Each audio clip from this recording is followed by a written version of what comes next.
Et en fait, ce qui s'est passé, c'est qu'à un moment donné, elle s'est mise à hurler dans la maison, mais hurler, à pleurer, en disant « Papa, papa, il y a une petite fille à côté de moi, elle me regarde, papa. » J'ai dit « Qu'est-ce que tu racontes ?»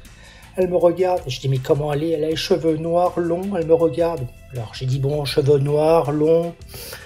On a vu des films qui font un peu peur comme ça. » Je dis « Ok. » Et j'ai dit « Il y a quelqu'un d'autre ?» Elle me dit « Oui, il y a un monsieur à côté de toi. » Alors, je lui ai fait une question ouverte. Parce que souvent, on dit aux enfants « T'as mal ?» Bah oui, t'es en train de lui dire que t'as mal, donc c'est génial. C'est en train de lui dire la réponse. Donc, j'ai fait une question ouverte en disant « Ok, est-ce qu'il te parle ?» Oui. Et je lui ai simplement dit « Qu'est-ce qu'il te dit ?» Et ça s'est arrêté là. Et mot pour mot, elle me dit « Il est triste parce que tu l'entends pas, mais il est content parce qu'il a une mission pour toi. Tu vas commencer à soigner des gens avec tes mains. » Bonjour à tous, j'espère que vous allez bien. Je vous retrouve pour un nouvel épisode interview en compagnie de Christophe Rouault, qui se présente en tant que magnétiseur, guérisseur ou encore médium thérapeutique. Et vous allez voir que c'est en effet difficile de lui coller une étiquette, tant sa pratique lui est singulière, tout à son image. Un grand merci à toi Christophe pour ce partage très riche, et merci aussi pour l'humanité qu'est la tienne. Je vous remercie quant à moi pour votre fidélité à ce podcast, et vous souhaite une très belle écoute.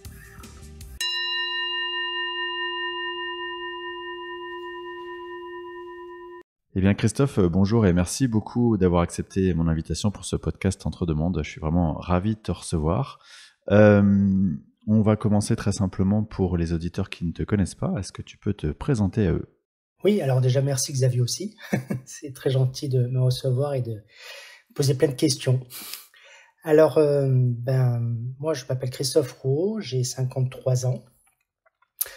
J'habite dans le sud avec 2 enfants, 4 en tout recomposés.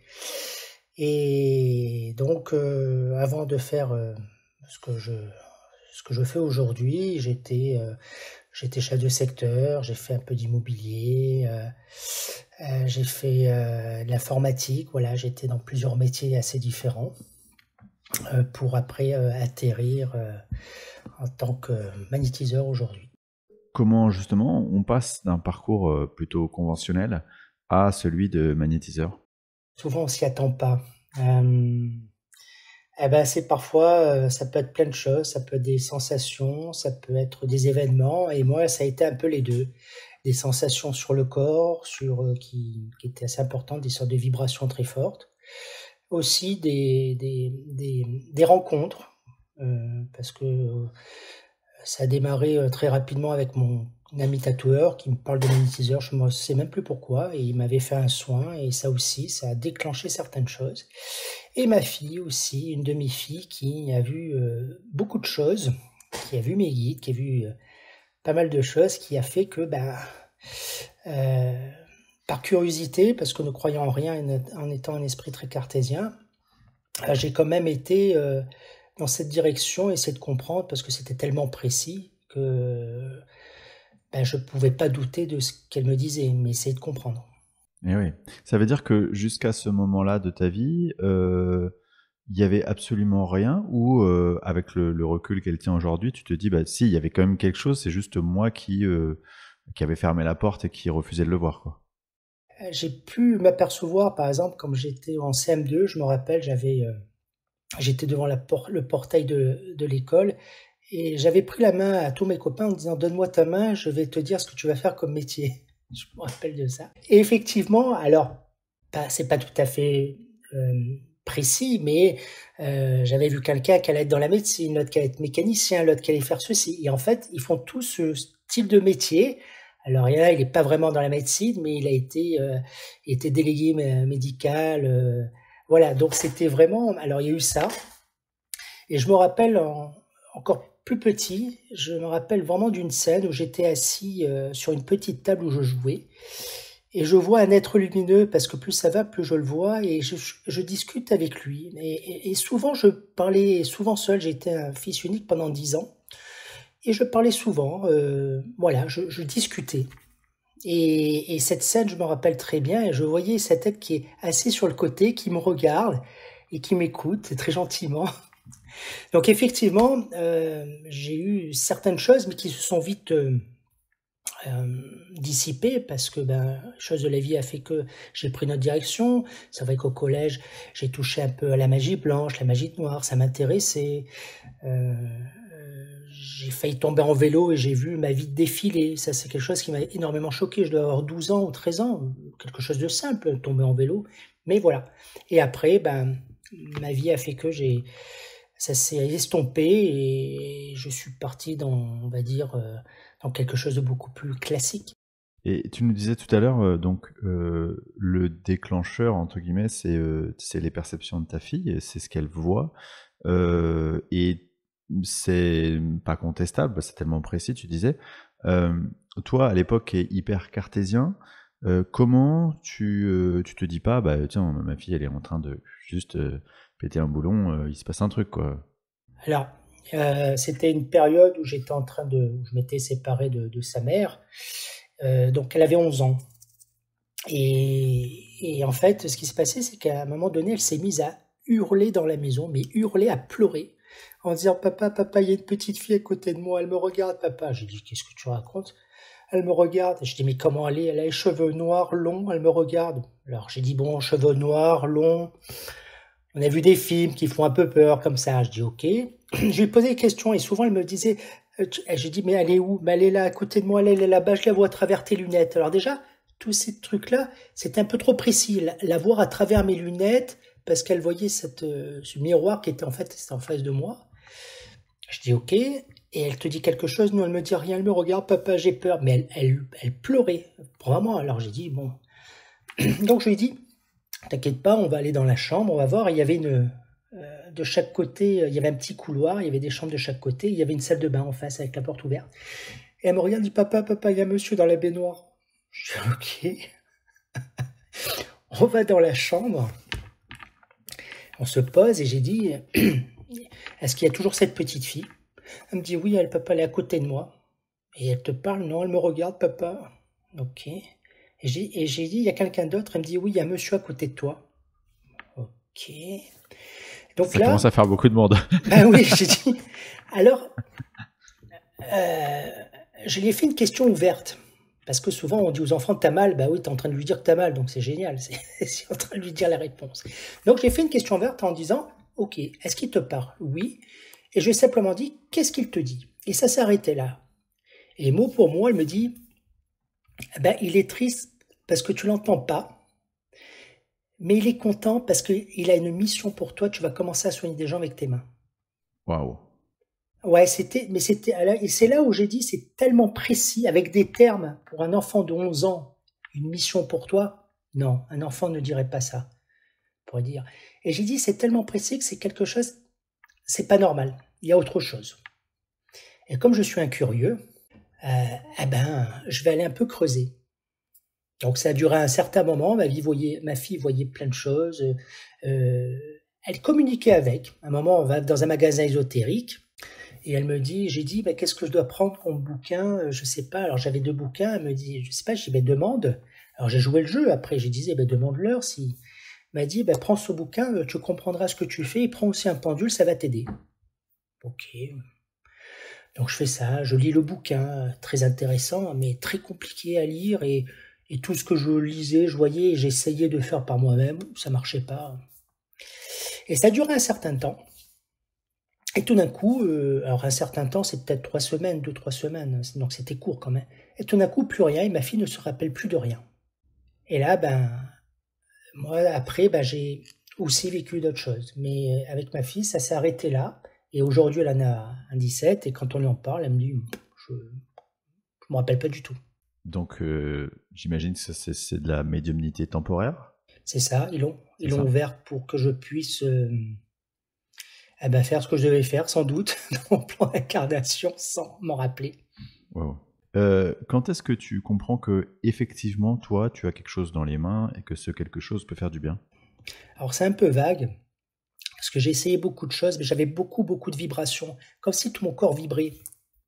Alors, a priori, j'ai compris après qu'en fait, c'était ce trop-plein en fait d'énergie, de magnétisme, on l'appelle comme on veut, qui faisait que ça résonnait trop, il fallait que je l'expulse, en fait, que je le travaille.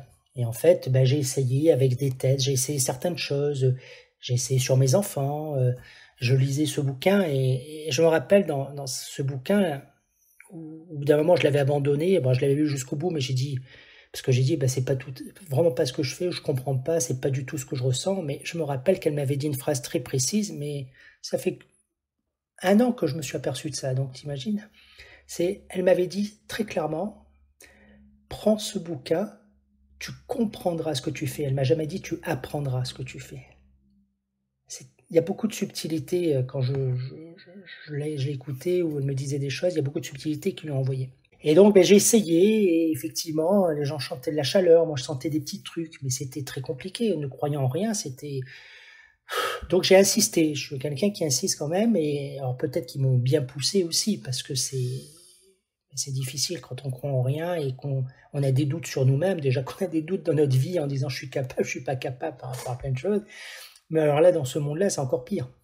Donc, ben après, ben j'avais eu certains retours en disant, ben oui, quelque chose qui m'avait marqué, j'avais une petite fille, on était invités, et cette petite fille se fait mal, non, il y a quelque chose qui lui tombe dessus, je crois, sur le pied ou mais elle avait vraiment mal, et je sais pas pourquoi, je la prends, j'ai dit, viens, assieds-toi, et je commence à mettre mes mains, je sais pas, je suis resté comme ça, j'ai mis mes mains, et au bout de 10 minutes, elle est partie, elle galopait, même pas un bleu, rien.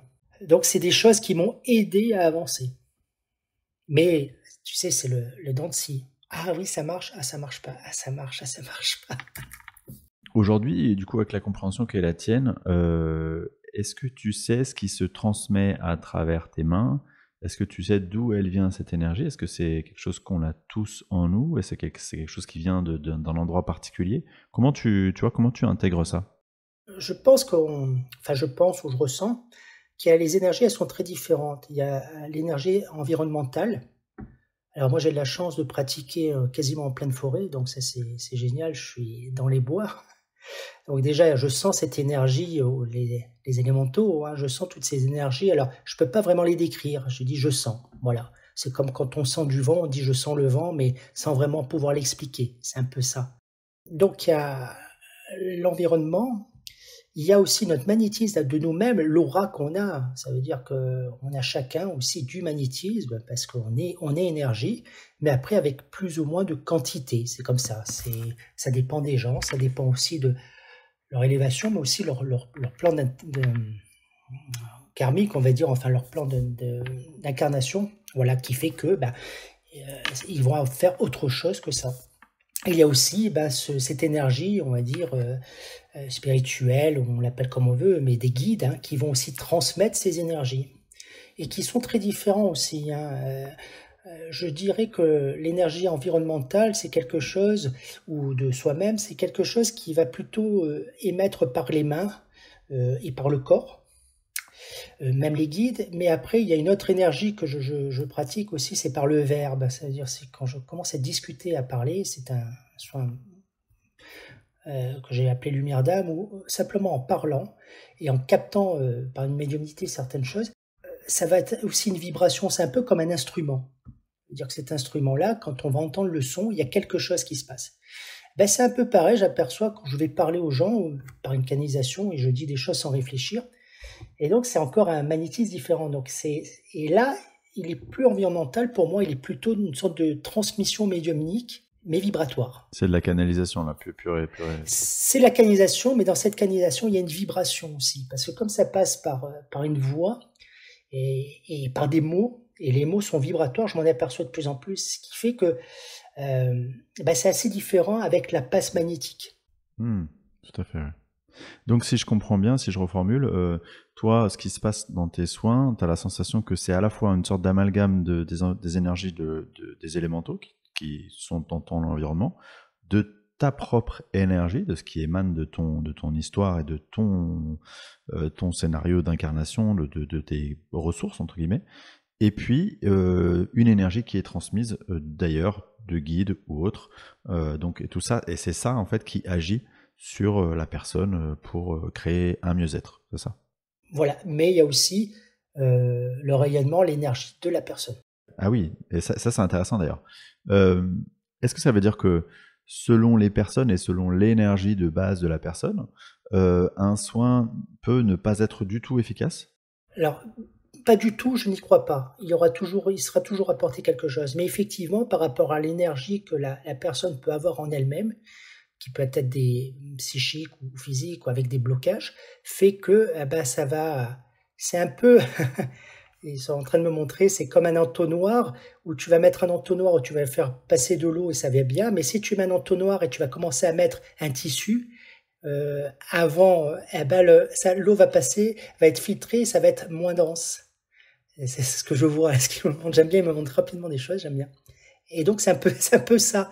Et c'est un peu la difficulté. C'est pour ça que souvent, que ça soit des médiums dans la guidance, la voyance, des guérisseurs, hypnotiseurs, tout, parfois on dit ça fonctionne pas, mais c'est pas à cause de nous, c'est souvent en face.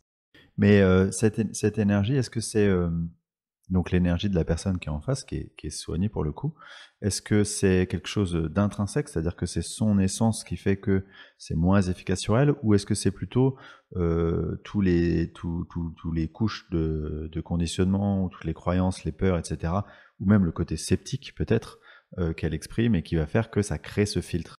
Alors, le côté sceptique, j'ai eu des personnes qui sont venus et qui ne croyaient pas du tout, et qui souvent, il y a des hommes qui disent ma femme m'a dit de venir, mais je dis ok, ok, j'ai pas de problème. Je dis elle est gentille, votre femme elle pense à vous. Je dis ouais, mais bon, je dis il y a pas de souci. Sauf que parfois après le soin, ils sont assez bouleversés. Donc je pense pas que le côté sceptique va être quelque chose de réfractaire. En revanche, c'est nos propres pensées au plus profond de nous. Quelqu'un qui ne croit pas à la guérison parce qu'il commence à être fatigué et qui ne croit plus, va empêcher quelque chose, va créer une énergie consciente ou inconsciente qui va faire des blocages. Je pense que c'est... Alors, il y a ça, mais il peut y avoir aussi des blocages des plans, on va dire, des plans astrales inférieurs qui vont aussi faire des blocages. Parce qu'il ne faut pas rêver, alors après ça, on part dans un autre domaine, mais il y a bien des attaques d'entités de base astrale qui vont empêcher certaines choses pour plein de raisons. Il n'y en a pas qu'une, il y a des milliards de raisons. Ok. Toi, quand tu as une personne en face de toi, imaginons une personne qui vient te voir, donc en présentiel, si la personne ne te dit rien, est-ce que tu sais tout de suite quel est le problème ou quels sont ses mots? Tu vois, est-ce que tu sais te diriger directement vers les mots en question? Alors c'est très variable. Souvent quand les gens arrivent, je leur dis bon pourquoi vous venez? Parce que je veux déjà entendre. Voilà.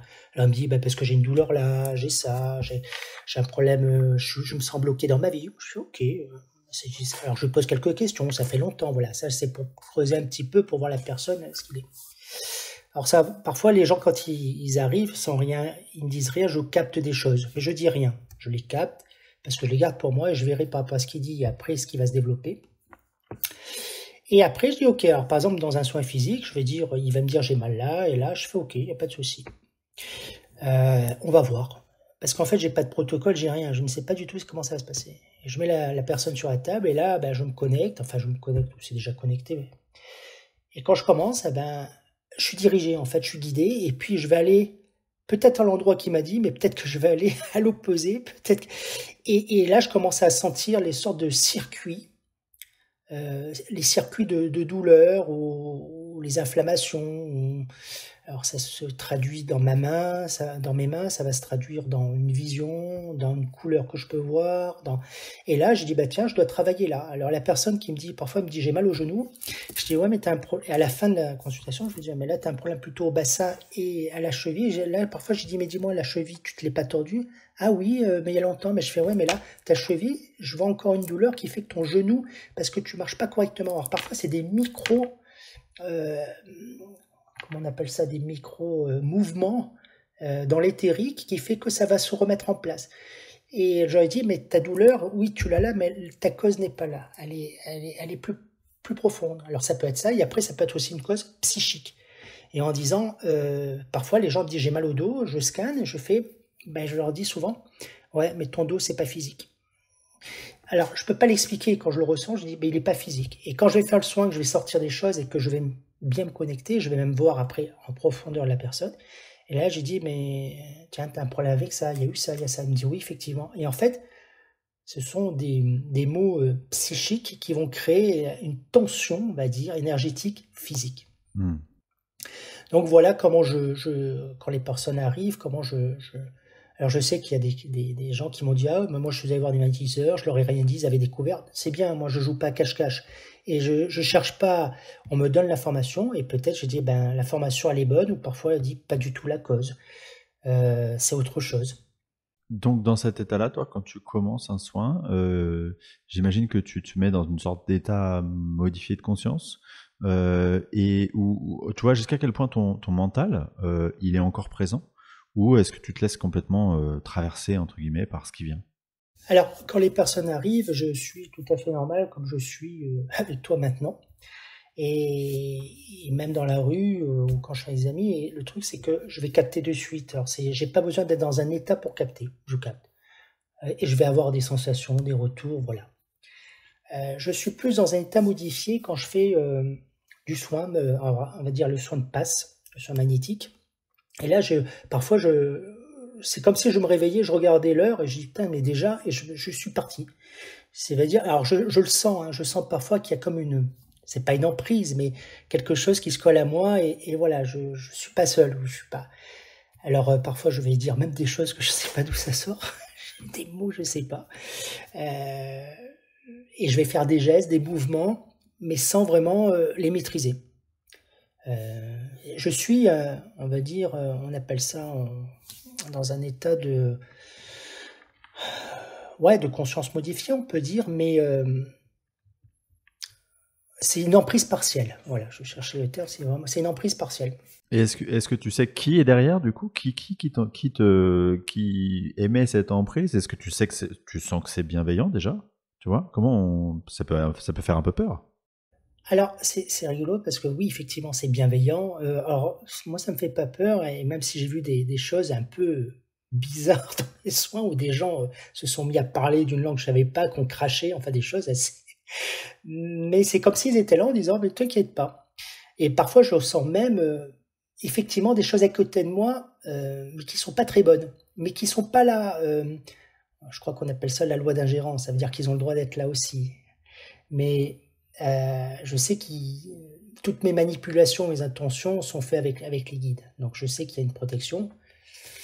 Et pareil que quand je fais le soin, on va dire, du verbe, ce soin de la lumière d'âme que je fais, j'ai un état complètement. Alors parfois je parle, mais c'est comme si j'avais une micro-déconnexion et j'ai un afflux de mots, de phrases qui arrivent, je parle, et tout d'un coup, c'est comme si je me réveillais. Et souvent, je dis aux gens, je dis, oh, c'est beau ça, il faut que je le marque. Je suis étonné moi-même en disant, ah ouais, il faut que je le marque, c'est trop beau ça, il faudrait que je le redise. Tu nous as dit la particularité, du coup, c'est que tu as pas de protocole. Comment on peut comprendre, tu vois, j'essaie de me positionner en m'imaginant être quelqu'un qui ne connaît rien à ce sujet. Je me dis comment on peut comprendre que certains vont te dire ah, il faut un protocole qui fait A, B, C jusqu'à Z, il faut vraiment que ce soit très tu vois, organisé, structuré.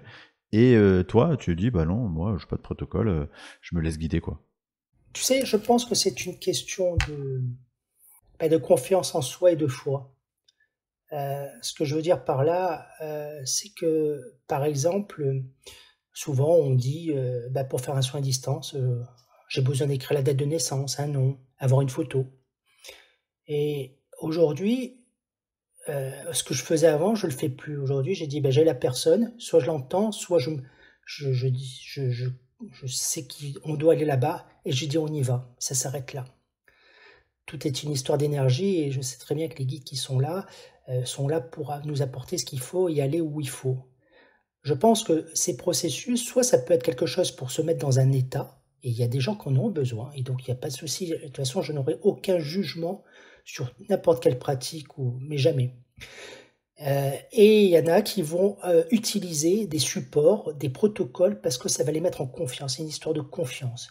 Mais à la finalité, et toujours, quand c'est quelque chose fait avec la bienveillance et l'amour, ça sera toujours pareil. Ça veut dire qu'on va déconnecter de tout ça et on sera tout à fait naturel et avec les guides qui nous entourent. Ok. très intéressant. Si je dis pas de bêtises, tu coupes aussi le feu? Oui, malheureusement, j'ai dû le marquer. Alors, je dis malheureusement parce que mon magnétiseur, en fait, il faut beaucoup mettre de mots pour essayer que les gens m'identifient à quelque chose. Et je suis parfois un peu pas triste, mais parce qu'en fait, je dis souvent aux gens, je n'ai aucune limite sans prétention. Parce que la seule limite, c'est ce qui est en face et ce qui doit être donné. Alors, coupeur de feu, mais je pense que tous les magnétiseurs ou tous les énergéticiens, voilà, sont des coupeurs de feu. Alors justement, ça allait être ma question, justement. Si on est magnétiseur, on coupe le feu? Pour moi, oui, je pense. Parce que c'est une histoire d'énergie où on va travailler. L'énergie, c'est quoi? On travaille sur le corps éthérique et sur le corps physique. On va modifier des cellules, on va travailler dessus, on va arrêter quelque chose, c'est de l'inflammation. Donc un magnétiseur, il va travailler sur l'acné, c'est de l'inflammation. Quand il va travailler sur une entorse ou un mal au dos, c'est l'inflammation musculaire. Donc le feu, c'est aussi quelque chose d'inflammation qu'on va pouvoir atténuer. Je pense que oui, ouais, j'ai découvert ça en fait. Un jour, j'ai quelqu'un qui vient me voir en disant Christophe, j'ai ma mère qui s'est brûlée avec un pistolet à colle. Est-ce que tu coupes le feu? Et là, je l'ai regardé en disant ben je sais pas. Ah ben là, je sais pas. Donc elle vient et puis ben j'arrive devant. Ben j'ai commencé à mettre mes mains, à faire des mouvements.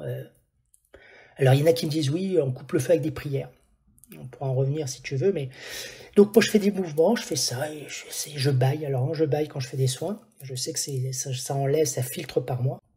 Et je dis bon, bah après je sentais plus rien. Je dis ben c'est fini pour moi, ça me sert plus à rien. Elle me dit ah bon.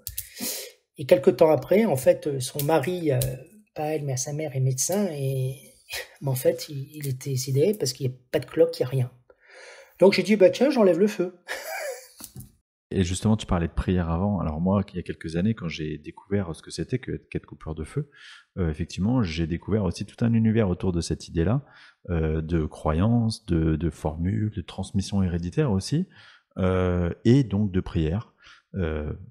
Alors, je dirais que la prière pour moi c'est quelque chose d'important. Mais la prière, elle n'est pas religieuse et parfois je peux dire des prières que je comprends rien et elles ne me parlent pas. Je pense que la prière, c'est un support, encore une fois, mais avec beaucoup d'amour et à l'intérieur. Ça veut dire que si dans cette prière, demain, on te donne une prière pour enlever le feu, mais toi, tu es convaincu, mais à 1000% que grâce à ça, ça l'enlève, en fait, tu as créé une intention. Et c'est elle qui va t'aider, qui va aider à enlever le feu. Mais c'est pas la prière par elle-même. C'est cette résonance qu'on va avoir à l'intérieur de nous qui va faire. C'est pour ça que les gens qui disent bah, je comprends pas, on m'a dit de faire cette prière pour lever le feu, ça marche pas parce que ils sont dans la surface. Alors, je dis le mot surface, ça veut dire que on lit pas.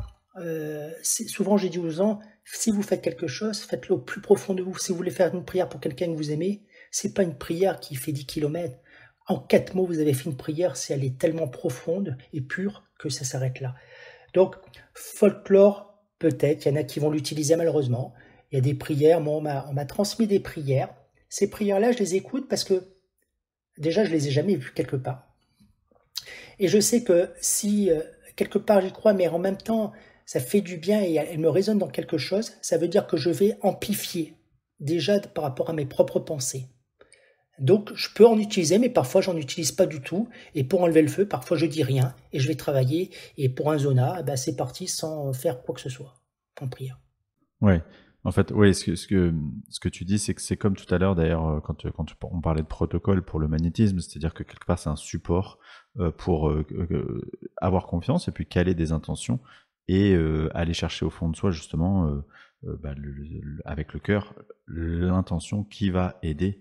Et donc la prière est utile dans ce sens-là. Moi, ce dont je parlais, le folklore, c'est tout le côté, tu vois, il y a un peu un côté, tu es coupeur de feu, de père en fils, parce que c'est une sorte de privilège ou de ce genre de choses qui, moi, me paraît complètement folklorique, quoi. Ouais, ça aussi, on transmet de père en fils. Je pense que, comme on disait, c'est quelque chose de karmique. Soit on vient avec quelque chose qu'on peut faire et qu'on nous a donné. Moi, j'ai vu des gens, j'ai fait des soins à des gens.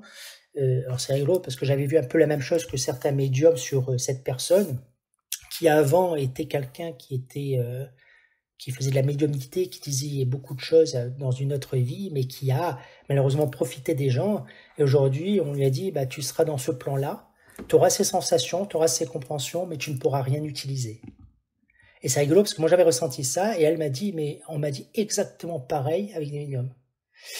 Et c'est intéressant, et c'est pour ça que peut-être que, et parfois il y en a qui sentent quelque chose en eux, mais en disant je peux pas, je sais pas, parce que c'est peut-être quelque chose qu'ils ont vécu dans d'autres vies, mais dans ce plan d'incarnation, c'est pas du tout leur chemin. Ok. Est-ce que quand on est magnétiseur, on peut soi-même s'auto-magnétiser, s'auto-soigner, entre guillemets? Alors, oui, jusqu'à une certaine limite. Parfois, je suis déjà fatigué, je suis pas en état et on n'arrive pas à se soigner. Et on peut se soigner pour, je pense, des petits bobos, se concentrer. Par exemple, si j'essaye de me remettre à courir, je vais avoir mon genou, par exemple, qui va me faire mal et je vais avoir une tension sur mon genou en courant, en travaillant dessus. Alors, je sais pas trop comment je fais et je sens que ça va s'atténuer. C'est comme si je travaillais avec. Alors là, oui, c'est possible. Parfois, je peux avoir mal quelque part. La dernière fois, je m'étais, on dit, bloqué le dos, une vertèbre, mais ça se déplace pas une vertèbre, c'est musculaire. Donc, j'ai travaillé dessus, je me suis concentré pour atténuer, mais je savais que c'était une sorte de tension, de fatigue, tension, tout ça. Donc, grâce à la respiration, à l'intention, tout ça, ça a pu me décontracter. Et en fait, le lendemain, j'avais plus mal. Mais il y a des fois, je peux pas. Et il y a aussi, il faut comprendre que parfois on est malade parce qu'il y a aussi un nettoyage du corps. Il faut l'accepter. Une grippe et tout, c'est parfois toute une purification de notre corps, tout ce qu'on enlève, toutes les toxines que nous avons, qu'on a pu emmagasiner, que ce soit environnemental ou par rapport à nos soins, des choses comme ça. Et on a besoin de passer par là. Donc on peut pas l'éviter.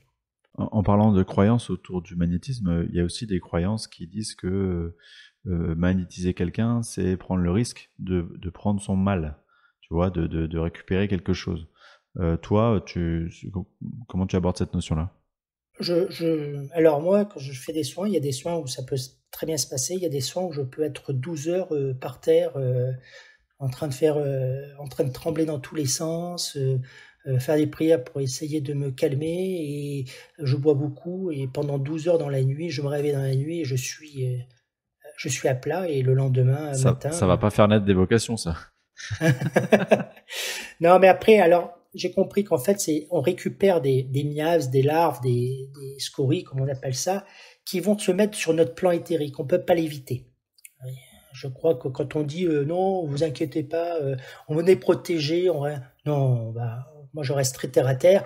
On est protégé, mais c'est pas des Superman non plus. Il faut arrêter. Et on est quand même dans un plan où on travaille sur l'énergie. Ça veut dire que il n'y a pas une barrière en disant t'inquiète pas, t'as rien et tu reçois rien. Non, parce qu'au contraire, on enlève sur quelqu'un. Donc effectivement, ça se colle à nous. C'est comme si on fait de la mécanique, on a quand même on a eu de la graisse, même si on va se laver les mains, il nous reste encore un peu de graisse. On me montre encore cette image. Et c'est un peu ça. Et après, il faut le temps. C'est pour ça qu'après on dit, il faut aller se ressourcer, il faut se reposer, il faut dormir longtemps. Tout ça, ça va aider à remettre notre corps éthérique dans un état plus correct. Mais effectivement, moi, je peux pas éviter certaines, on va dire, douleurs ou souffrances. Alors, je peux avoir des douleurs sur le ressenti quand je fais un soin, mais ça, c'est très rapide. Tiens, il y a une douleur ici, ça me fait mal là, et après, ça disparaît. Donc, ça, c'est particulier. Mais sinon, des douleurs, les douleurs les plus violentes, c'est soit des choses, des entités qui sont pas très cool, qui peuvent être un peu collées. Alors, je sais pas comment elles sont collées, mais elles sont collées. Et aussi des dépressions. Les dépressifs, c'est des énergies très, très violentes. Elles font très mal. Et ça, je sais que je me méfie un peu quand je fais, parce que alors parfois même mes soins, ils sont un peu plus raccourcis, parce que je sais que sinon ça va me faire beaucoup trop mal. Et je dis, on se reverra, mais voilà. Justement, ça c'est une bonne question. Comment tu sais quand un soin il est terminé, tu vois? Est-ce qu'il y a un code tu reçois dans tes mains ou en message, tout ça? Comment tu sais quand c'est OK? Comment je peux t'expliquer ça? Par exemple, sur un soin, c'est plutôt sur un soin physique, c'est que je vais ressentir quelque chose dans ma main qui fait que j'ai dit, tiens, il y a quelque chose. Alors je peux pas vraiment expliquer, c'est une vibration. Et au bout d'un moment, à force de travailler, quand je mets ma main, c'est le vide, il n'y a rien, il n'y a plus rien. Donc j'ai dit, ça y est, c'est fini, il n'y a plus rien à faire. C'est pas pour ça que c'est guéri, c'est que le son là, ben, ça sert à rien de feutrer, de rester encore 1 heure pour faire plaisir. Non. D'accord, ça veut dire que en gros, c'est comme s'il y avait un code dans tes mains.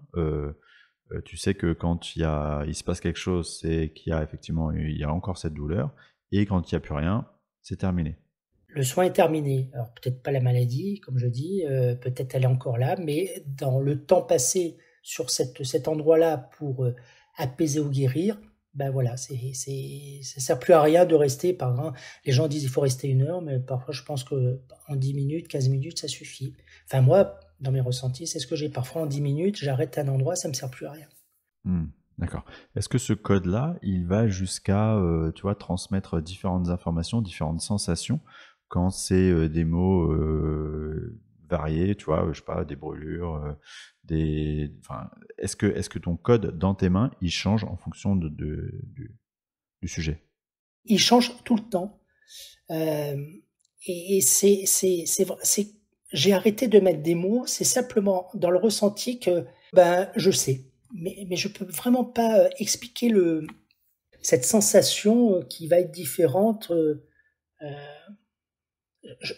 Impossible de l'expliquer. C'est quelque chose qui arrive en moi et c'est pour ça que souvent je me pose pas de questions et quand je me laisse porter, ça veut dire que c'est vraiment c'est comme une musique quand tu vas l'écouter, tu sais pas pourquoi elle te parle, mais tu sais pas pourquoi. Mais c'est un peu ça. On entend souvent dire que c'est beaucoup plus facile de magnétiser des enfants que des adultes. Est-ce que c'est effectivement le cas pour toi? Alors, moi qui fait beaucoup d'enfants, j'avais décidé, parce que essayer de trouver cet équilibre, et j'ai décidé que les enfants de 0 à 10 ans, c'était gratuit. C'était un peu pour remercier ce qu'il y avait, trouver cet équilibre de donner. Et parfois, tu as des parents qui n'ont pas vraiment de moyens, mais que les enfants vont pas bien. Et c'est très variable. Alors, effectivement, c'est un peu plus rapide, mais c'est très variable. Je peux avoir des enfants où je fais juste des passes pour dégager certaines choses, des énergies qui leur appartiennent pas, le stress des parents, l'école, un peu la peur, la découverte, parce qu'il y a un peu tout ça. Et il y a des enfants où c'est un peu plus lourd, un peu comme un adulte, où je dis mais comment ça se fait? Et là, c'est plutôt des choses qui sont sur eux. Alors on appelle ça entité, comme on veut. Hein. Moi, je vois par exemple des parents qui viennent me voir en disant il hurle la nuit, il n'arrive pas à dormir, il se réveille toutes les nuits. Et parfois, je fais des soins en disant il avait quelque chose sur lui. Et parfois, j'ai des retours en disant depuis, plus rien. Donc, je sens qu'il y a une différence. Après, on sent qu'il y a aussi comment ça s'appelle pour les enfants, on sent qu'ils grandissent, donc il y a toute une construction, voilà, dans le corps physique, éthérique. Et par exemple, si souvent je travaille sur les centres énergétiques qu'on appelle communément les chakras, c'est automatique sur tous les soins que je fais, mais sur les enfants, je vois que j'ai pas réellement besoin de le faire. C'est comme si ça, pour le moment, c'était pas encore, c'était un prémisse. Et qu'il c'est en train de naître. En fait. Donc il n'y a pas besoin vraiment d'intervenir. Donc c'est plus sur quelque chose de plus global sur eux. Et après, dans les adultes, c'est plus profond. Parce que je crois que c'est un enfant est tellement pur et sain et sans encore de filtre qu'en fait, c'est beaucoup plus... on va dire c'est moins profond. C'est plus dans la surface, dans les choses... qui est sur lui que d'aller chercher à l'intérieur du corps parce qu'il a peur, parce qu'il a ressenti ça. Alors après, il y a des enfants, là j'en ai fait un dernièrement, elle me dit il est toujours collé à moi, et quand j'ai fait le soin, elle me dit c'est insupportable, il est tout le temps collé à moi. Et quand je me suis connecté à lui, j'ai dit dis-moi, ça s'est bien passé l'accouchement parce que je vois un cordon autour du cou et il a du mal à respirer. Il m'a dit effectivement, il est né avec le cordon autour du cou, il est asphyxié. Parce que je dis en plus, il a une peur de. Il a peur de. Il a été enlevé. C'est comme si il était plus avec toi. Il a eu peur. Mais il me dit en plus, ils l'ont pris 48 heures. Ils me l'ont pris de suite parce qu'il avait un problème dans les poumons. Et donc ça, c'est une énergie qu'il a gardée en lui, cet enfant. Et c'est comme si je devais dire bon, ben ça, on va essayer de le déprogrammer, d'enlever ça. Alors, j'ai pas la science infuse et je me permets pas de dire que c'était. Je connais pas les résultats. Je reverrai la mer parce que. Mais tout ça, c'est des choses qui peut-être, comme c'est un enfant, il est sain et qu'il n'a pas de préjugés, il n'a rien, c'est peut-être quelque chose qu'on peut enlever beaucoup plus facilement, rapidement. Oui, il n'y a pas de construction mentale autour de tout ça, et exactement. Du coup, c'est ça qui pourrait faire blocage. Ok. De par ton expérience, est-ce qu'il y a des sujets, je sais pas, des thématiques, des pathologies pour lesquels tu sais que toi, tu ne peux pas agir? Peut-être, parfois, je me dis que, par exemple, tout ce qui est magie noire, mais très forte, autre choses comme ça, peut-être qu'il y a des gens bien spécialisés dedans. C'est pas pour ça que j'interviens pas, mais peut-être qu'après, c'est un peu comme un médium en disant, ben, ok, je fais par exemple de la guidance, la voyance, mais je fais pas de soins. Donc, je passe, même s'il y a de la médiumnité, je passe le relais. Alors peut-être que oui, au bout d'une certaine limite, il y a des gens qui sont vraiment faits, parce qu'ils sont, je pense que ces gens-là sont des gens qui sont dans les deux mondes, dans la lumière, mais dans le bas astral aussi. Et je pense que ça, c'est encore autre chose. C'est peut-être même un combat avec eux-mêmes, hein, parce que dès quelque part, en disant tu viens du bas astral, tu es en train de travailler pour la lumière, mais fais attention à ce que tu fais. Je suis persuadé qu'ils ont une mission aussi à eux-mêmes. Après, euh, je me sens pas bloqué. Le seul blocage, comme je te disais tout à l'heure, c'est la personne en face. Si tu es quelqu'un je connais quelqu'un qui est dans la dépression, qui aussi, qui a peur de beaucoup de choses, qui se sent attaquée. Alors effectivement, elle est attaquée, il y a eu du travail sur elle, mais en même temps, malheureusement, c'est qu'elle attire ça parce que elle n'arrive pas à monter en taux vibratoire, elle n'arrive pas à monter dans ses peurs, elle n'arrive pas à enlever tout ça, ce qui fait qu'elle attire en même temps. Donc au bout d'un moment, je peux travailler, c'est compliqué. Et c'est pour ça, et comme je dis souvent, qui peut seul que l'âme elle-même peut se guérir. Eh oui, tout à fait.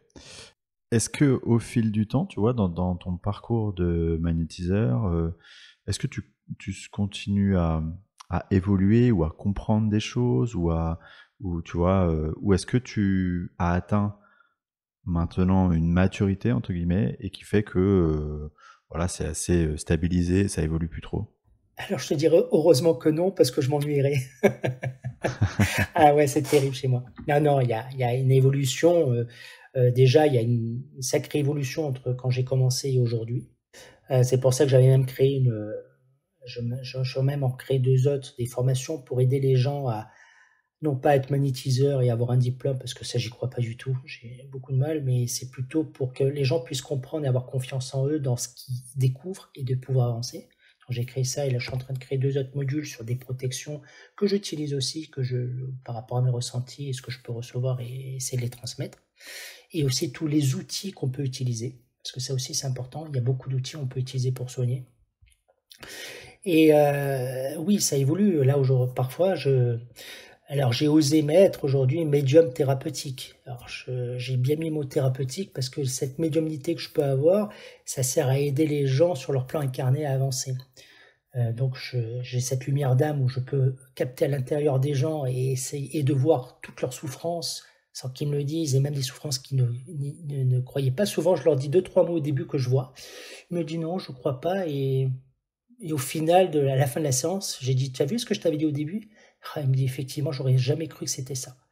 Donc il y a ça qui s'est développé, qui se développe de plus en plus. C'est vraiment, je commence à avoir vraiment des soins vraiment basés que dessus, mais ça, on me l'avait déjà prévenu en haut, et c'est pas fini. J'ai aussi des contacts défunts qui peuvent m'arriver. Alors ça, c'est quelque chose d'exceptionnel. Alors ça fait un peu peur, mais heureusement que on est accompagné d'amis médiums qui peuvent nous expliquer de temps en temps. Et je remercierai jamais. Tu as eu le commentaire de Céline Franou parce qu'elle m'a donné une information qui était assez intéressante c'est pas que je ne savais pas, mais tu sais, on a toujours ce petit doute. Et Céline avait dit quelque chose qui m'avait beaucoup interpellé, c'est que souvent, quand je sens un contact, je dis souvent donne-moi une preuve. Et effectivement, parfois je dis aux gens, la dernière fois, il y avait quelqu'un qui avait perdu une copine, ça fait longtemps, une fille qui avait perdu sa copine, une amie. Et j'ai dit, je crois qu'elle est là, elle te dit que tout va bien, qu'elle est heureuse. Mais j'ai dit, alors souvent quand j'ai ça, j'ai dit, parce que j'ai toujours peur, c'est le petit ego spirituel, c'est un combat de tous les jours chez moi. Et j'ai dit, mais je vois un collier où il y a une tortue bleue. Et a priori, ils avaient la même toutes les deux. Et elle commence à sortir de son col la tortue bleue qu'il y avait que je voyais pas. La dernière fois, j'ai une petite fille, je lui fais un soin, elle venait de perdre son père d'un accident de travail. Il était décédé et sa mère a dit, je vais l'amener pour essayer de la calmer. Et je fais le soin et je dis à à sa mère, mais comment elle s'appelle? Alors elle me dit le prénom, je me rappelle plus. Je dis non, je comprends pas. Et je lui dis, mais j'arrête pas d'entendre. euh, Lily, ne t'inquiète pas, tout va bien. Lily, ne t'inquiète pas, je vais bien. Mais comme si c'était une assistance. Et je lui dis ça, et tout à coup, elle se met en larmes à s'effondrer. Je lui dis, qu'est-ce qui se passe? Elle me dit, ben, mon mari m'appelait Lily. J'ai compris que, alors ça se développe de plus en plus, mais je ne le maîtrise pas. Ça veut dire qu'ils me donnent ce qu'ils doivent me donner, parce que ça va être une sorte de guérison, d'apaisement pour la personne en face. Donc je dis souvent, je crois que j'ai fait une vidéo sur mon site en expliquant, en disant, mais surtout, surtout ne venez pas pour avoir des contacts des femmes, parce que franchement, j'en serais jamais capable. C'est pas une garantie. Voilà, mais encore, je crois la dernière fois, il y a peu de temps, j'ai encore eu quelque chose en disant, mais est-ce que ça te parle? Je voyais un cheval, je comprenais pas. Je dis, on montre un cheval et elle me dit, bah oui, mon père avec les chevaux. Enfin, ah non, c'était un chien, pardon. C'était parce que c'était une femme qui avait perdu son fils. Ça faisait 17 mois. Et je sens quelqu'un, tout va bien, mais je sens heureux. Et je vois des chiens, je vois un chien autour de lui. Et j'ai dit, mais dis-moi, ton fils, il y a quelque chose avec les chiens, il adorait ça. Oh là là, elle me dit, les chiens, c'était quelque chose d'extraordinaire. Il avait un chien, on a dû lui donner, mais... Ah, mais j'ai dit, parce qu'il est là, et tout va bien. Et c'est comme si je devais simplement transmettre ça, mais avec une petite preuve pour que... Et ça les apaise. Et c'est une guérison. Donc effectivement, je reviens à ta question, tout est en train d'évoluer et bizarrement, ça évolue encore de plus en plus et différemment, même dans la technique des soins, ça évolue euh, dans beaucoup de choses. Donc je sais que je m'attends encore à des nouveautés et j'en suis ravi parce que j'adore ça. Mais le plus dur, c'est de dire, bah, je casse des codes et là où j'étais dans un petit confort où ça me rassurait, je suis en train de changer et ben il faut que j'aille là-dedans, mais j'ai pas l'habitude. Attendez, qu'est-ce qui se passe? Et c'est ça la difficulté. Mais j'aime bien en même temps parce que c'est comme on dit souvent, c'est arrêtez d'avoir peur, faites confiance et allez-y. Et c'est ça qui me fait un peu ma force. Euh, c'est que j'y vais et même si parfois j'ai des doutes en disant mais c'est bizarre, j'ai rien ressenti et tout, mais je me suis laissé porter. Ok. Eh bien, Christophe, on va terminer cet entretien. Et avant de terminer complètement, je vais te poser deux questions que je pose systématiquement. En tout cas, j'essaye aux invités que je reçois. La première, c'est est-ce que dans ton parcours, il y a eu des influences de personnes ou de livres, ou en tout cas des influences qui ont été précieuses pour toi? La seule chose où je me suis, c'était bizarre, c'est que j'aime le monde imaginaire. Quand j'étais jeune, je jouais à Donjons et Dragons dans les livres et les bouquins. Et c'est un monde qui m'a toujours, toujours attiré, mais sans le comprendre. Alors, j'ai jamais été un guerrier ou un gnome. J'étais toujours un magicien ou un sorcier. C'est bizarre. Et dans les jeux de rôle, après, quand je jouais dans les jeux de rôle sur Internet, quand c'est apparu, je jouais à un jeu qui s'appelait Dark Age of Camelot. Et j'étais un healer, donc un soigneur en anglais. Et souvent, quand on faisait des attaques de force, j'étais appelé dans d'autres groupes parce que j'étais un bon healer qui soignait à droite à gauche. Et effectivement, ça a toujours été quelque chose qui m'a toujours été, je pense que j'ai vécu dans une vie très forte à cette époque, et c'est toujours quelque chose où j'aime ce monde féerique, t'as Kevin avec ses élémentaux, là, que j'adore, parce que je me retrouve dans ce monde-là. Demain, si je pourrais vivre dedans, dès que je vois un film voilà, même des Walt Disney, mais de ces mondes féeriques, je suis dedans, je suis bien, je baigne dedans. Donc effectivement, tout ça m'a beaucoup porté. Et après, dans cette découverte, j'ai quelqu'un qui m'a beaucoup aidé dans ce cheminement, c'est Chico Xavier. D'accord. Eh bien, j'encourage toutes les personnes à s'intéresser aux travaux de Chico Xavier parce qu'effectivement, c'est passionnant et notamment le film dont j'ai déjà parlé, Nos Solars, qui est un film assez précieux. Bon, c'est pas du Spielberg, hein, mais c'est assez précieux pour comprendre le fonctionnement de l'après-vie. Dernière question, Christophe, pour les personnes qui s'éveillent tout juste, et il y en a probablement qui écoutent ce podcast, qui s'éveillent tout juste à tout ce monde de la spiritualité au sens large ou au magnétisme, quel serait le conseil que tu peux leur donner pour appréhender ce chemin avec un maximum de sérénité? Alors je sais que le parcours le plus important, Et le plus difficile, parce qu'il est en constant ici, mais il est en constant après quand on se désincarne, c'est la foi. C'est d'avoir la foi. La foi en soi. La foi en ce qui existe et ce qui a même de l'au-delà, ce qu'on est réellement. C'est de se faire confiance. Tout ce que vous pouvez faire avec amour et bienveillance, de le faire avec le cœur, n'ayez pas peur, c'est ce qu'il y a de plus important. Il n'y a pas de réel protocole. Nous avons chacun nos protocoles, nos façons de voir. Il n'y a pas qu'une vérité, il y a des milliards de vérités. Le plus important, c'est de se laisser porter et d'apporter ce qu'on a envie pour la personne en face, que ce soit dans la pensée, dans le geste, dans n'importe quoi. Tout est une histoire de guérison quand elle est faite avec amour. Donc n'ayez pas peur, et ce que dit une personne, c'est pas faux, ça lui appartient. Si ça vous résonne, prenez. Si ça vous résonne qu'à moitié, prenez ce que vous avez envie de prendre. Si ça vous résonne pas du tout, aujourd'hui, peut-être que ça vous résonnera demain, mais c'est pas pour ça que c'est faux. Mais faites-vous confiance et essayez. Je dis souvent, quand les gens viennent me voir en me disant, mais je voudrais savoir qui je suis. Et je dis cette phrase, fais et tu seras qui tu es. On dit souvent, testez, faites, tirez des cartes, faites ce que vous voulez. Et si ça vous parle, c'est bien. Si ça vous résonne pas pour le moment, laissez, c'est que c'est pas ça, mais vous deviez tester pour comprendre. Donc c'est ça. Eh bien, on va terminer sur ces mots. Merci encore une fois, Christophe, à toi. C'était un vrai plaisir de t'entendre sur ce parcours passionnant. Merci Xavier, merci aussi pour tout ce que tu fais, parce que c'est super, les podcasts que tu fais, moi j'aime bien, maintenant je les écoute, voiture, tout ça, et c'est chouette parce que tu transmets aussi beaucoup de choses, et c'est intéressant, parce que beaucoup de personnes ont besoin de comprendre, et en recevant des gens dans tes podcasts, et même ce que tu fais toi, parce que toi aussi, hein, les gens ils peuvent aller voir ce que tu fais, c'est important. Et c'est très bien, j'ai pu tester pour voir. C'est ça, merci Christophe, et merci évidemment, et comme toujours, à tous les auditeurs pour votre écoute fidèle. À bientôt. Merci.